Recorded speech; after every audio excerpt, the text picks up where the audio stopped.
All right. Somebody commented today. Oh, by the way, hi, it's Mike Haley 7. 1st of July, on my way home from Hibachi. Somebody commented on a video I made a year ago about my climb jacket. They said, the circus called, they want their tent back. And I retorted, well, you know, it might look stupid, but it looks better than permanent scarring. Hell of a lot cheaper, too. And as bulky as that jacket looks, it fits me perfectly. As a matter of fact, it could fit me a little bit better, actually, in the arms. Apparently, I've got giant beefy arms because it kind of catches me right in the armhole. Somehow that sounds dirty. Anyway.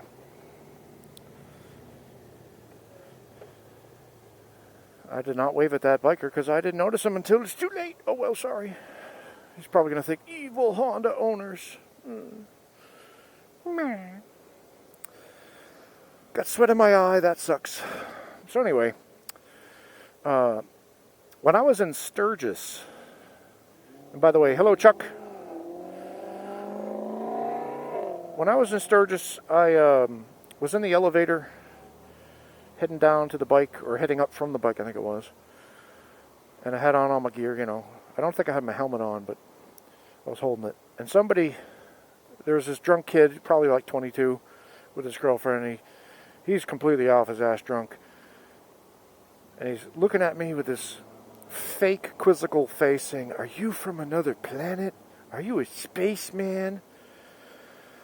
I said, this thing is waterproof. It's got a gazillion parts. I went into the whole sales spiel. What I should have done was said, yeah, and I just probed your mom. But no, I didn't say that.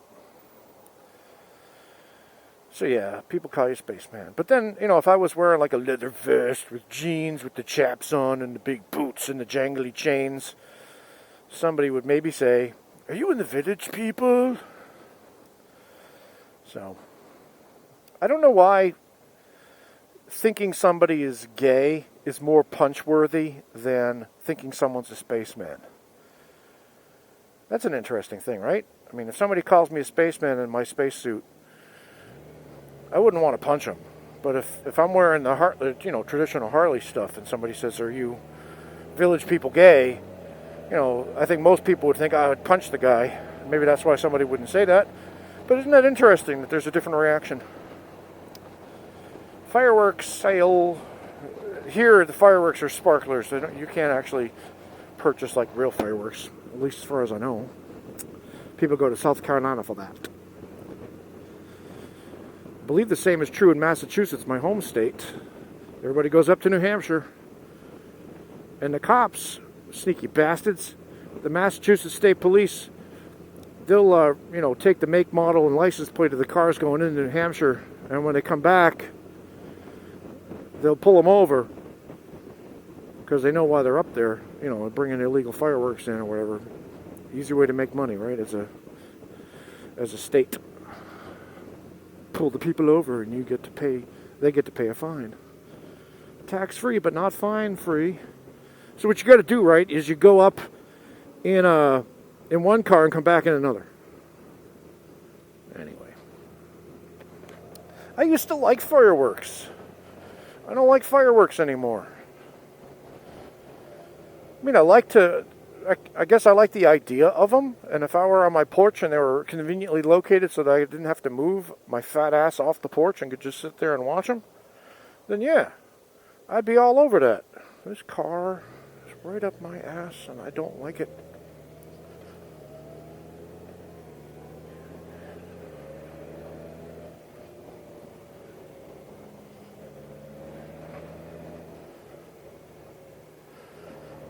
If anybody's able to see my feet, no, I'm not wearing my boots. I'm not wearing them, and I'm not wearing my armored pants. I know. You should wear all the gear all the time. Thank you, Grandma. Hey, at least I'm not wearing shorts and flip-flops.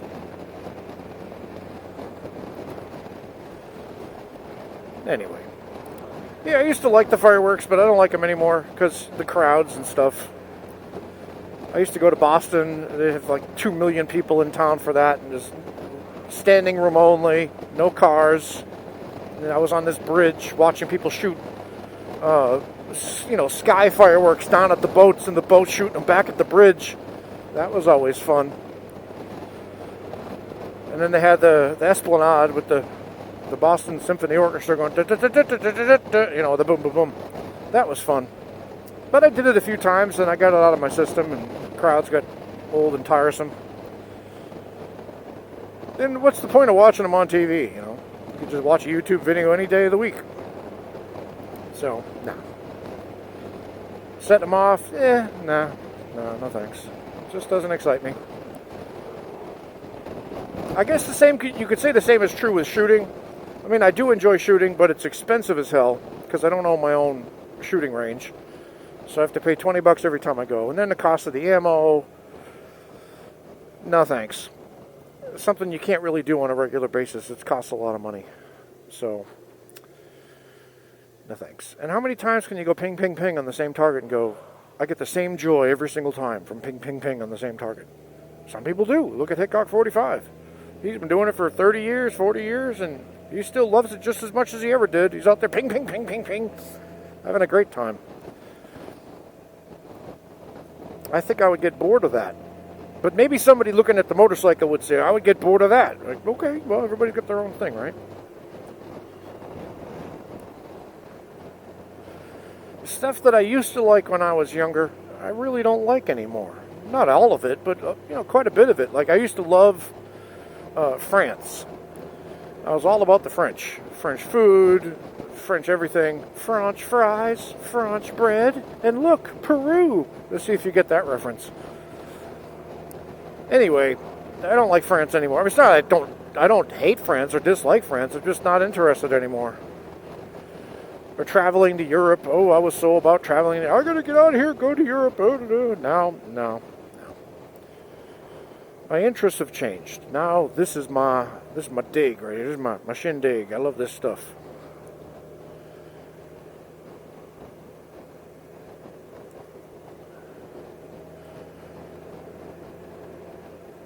I used to not mind crowds. Now I don't like crowds.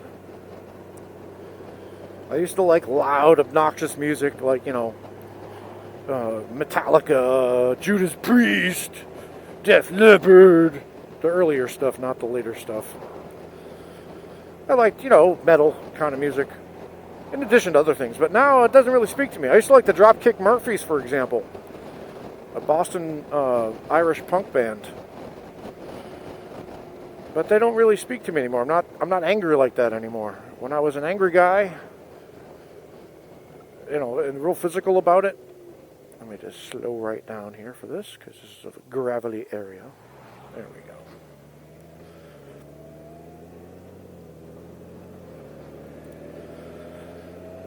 So the music that speaks to me now, I guess I like 70s soft rock, sort of like America. I like America. I've been through the desert on a horse with no name. It felt good to be out of the rain. You know that one, right? Ventura Highway. I like that one too. Yeah. So I kind of go back and forth with stuff. I like Morphine. That's kind of cool. I like Marshall Tucker Band. When I was younger, I heard them on the radio. I wasn't into them. Now I like listening to them for them, And there's stuff that I used to really like. I don't really listen to that much because it doesn't speak to me anymore. But that's part of life, right? Change is part of life. My father never changed for that. He liked Patti Page when he was, a teenager. And he continued to like Patti Page and listen to pretty much only that. And that kind of music right up until he died. Ernest Tubb. All that Waylon Jennings kind of stuff. He liked that.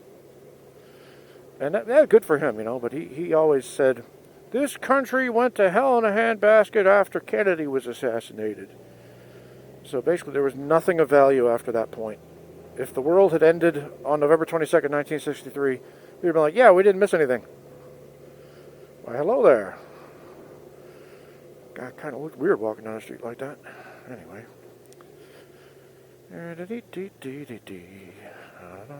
I didn't scrape that time. I thought sure as hell I would scrape, but nope. You don't have to scrape every time, Mikey. Alright, this is Mike Cayley 7, talking about change. I hope you're well. Stay safe out there. I'll talk to you later.